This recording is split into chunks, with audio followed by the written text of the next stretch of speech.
In the heart of the Yukon wilderness, where winter holds an unyielding grip, a solitary prospector sifts through icy waters. His fingers, numb from the cold, are a testament to his unyielding determination. This is a land of silent forests and frozen rivers, where the echo of a wolf's howl reverberates in the icy air, and the northern lights paint ethereal portraits in the night sky. Our prospector is a speck in this vast, untouched wilderness, a lone figure amidst the towering evergreens. His tools are simple: a pan, a pickaxe, and an unwavering spirit. Days turn into weeks, then months, with nothing to show but the dust of disappointment. Yet he persists, driven by the dream of gold. Then, in a moment that would change history, he spots a glint of gold. His heart pounds in his chest as he picks up the tiny nugget. The tranquility of the Yukon is about to be shattered, and the Klondike Gold Rush is set to begin. Word of the discovery spreads like wildfire, igniting a feverish rush to the Klondike. From every corner of the world, a diverse cast of hopeful prospectors set their sights on this icy frontier.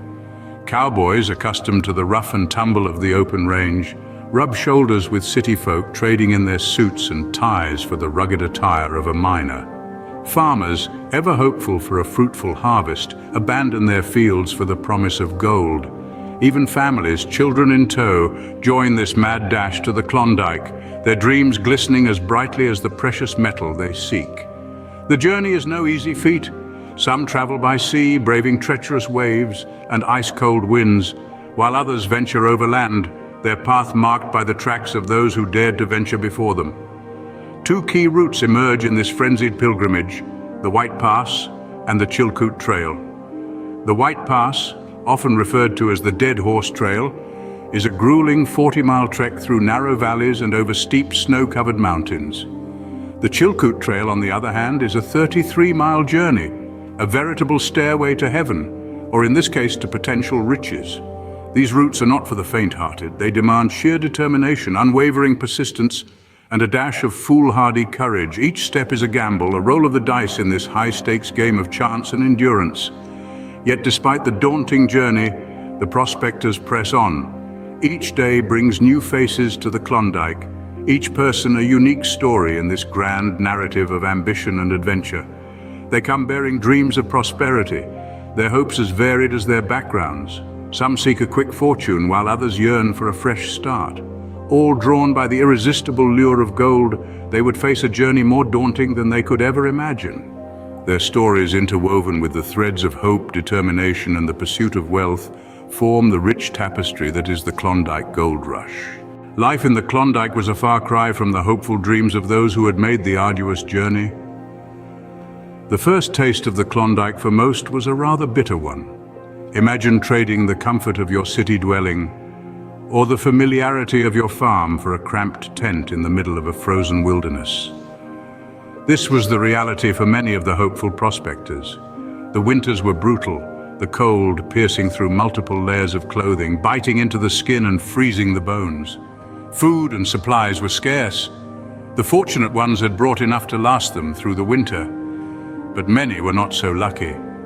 Starvation was a constant threat, and the high price of food often forced men to part with their precious gold dust. But it wasn't all doom and gloom. The harsh environment sparked a camaraderie among the miners that was truly remarkable. They built shelters together, shared food and supplies, and huddled around campfires, exchanging stories of home, of the journey, and of the elusive gold they were all chasing. Resourcefulness was a key trait among these hardened men and women. Dog sleds were a common sight, their runners gliding swiftly over the snow-covered ground.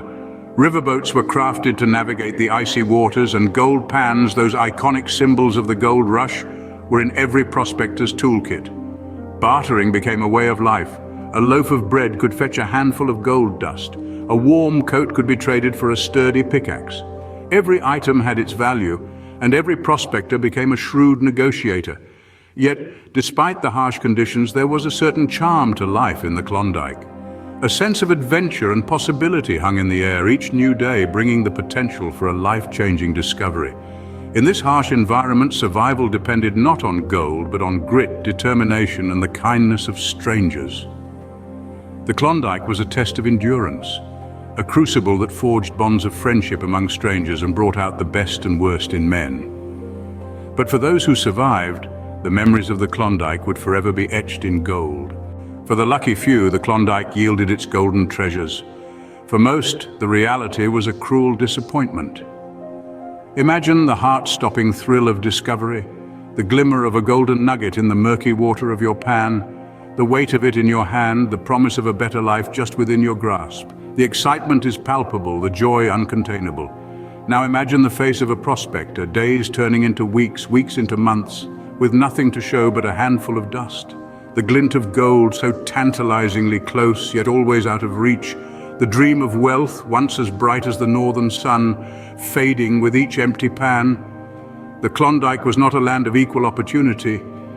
It was a brutal game of chance where luck played a far greater role than skill or perseverance. For every story of a prospector striking it rich, there were countless others of dreams dashed and hopes shattered. But the cost of the Klondike gold rush was not just measured in broken dreams. The environment paid a heavy price as well. Forests were razed to the ground to make way for mining operations. Rivers, once teeming with life, were polluted with mining waste. The once pristine Yukon wilderness was scarred, its natural beauty marred by the relentless pursuit of gold. Yet in the midst of this desolation, the human spirit endured.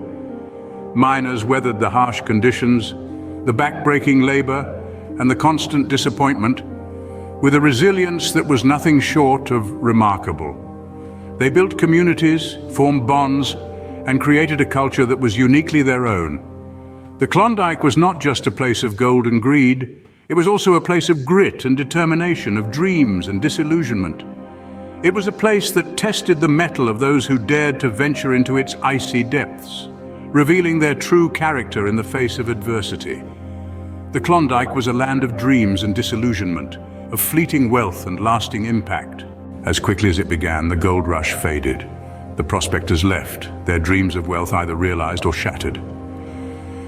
What had once been a bustling hive of activity and unbridled optimism, teeming with hopeful prospectors, began to thin out. The once crowded settlements, echoing with the clinking of gold pans and the hopeful chatter of fortune seekers, fell eerily silent. Some prospectors departed with their pockets lined with gold, their faces wearing triumphant grins. They were the lucky ones, those who had struck it rich, who had found the elusive treasure they had journeyed so far and risked so much to seek. They left the Klondike with a spring in their step, their hearts brimming with tales of adventure and triumph to regale their loved ones back home, yet not all shared in this victory. Many left as they had arrived, with empty pockets and broken dreams, but they were far from the same people that had once eagerly embarked on this journey. They were hardened by the harsh Yukon winters, their spirits tempered by the trials they had faced. They left not with gold, but with invaluable lessons of resilience, camaraderie, and the harsh realities of life. As the last of the prospectors trickled out, the landscape of the Yukon bore the scars of the frantic gold rush. The once pristine forests were marred with the signs of excavation, and the rivers ran murky with the after-effects of rampant gold panning. Yet amidst this altered landscape, the indomitable spirit of the Yukon wilderness prevailed. It began to heal, to reclaim what had been disturbed, a testament to the enduring resilience of nature. The Klondike gold rush was over, but its legacy would endure in the hearts of those who had dared to chase a dream, and in the scarred wilderness they left behind. The echo of their laughter, their cries of joy and disappointment, their tales of adventure and hardship, would continue to resonate in the winds of the Yukon, a lasting tribute to a remarkable chapter in history.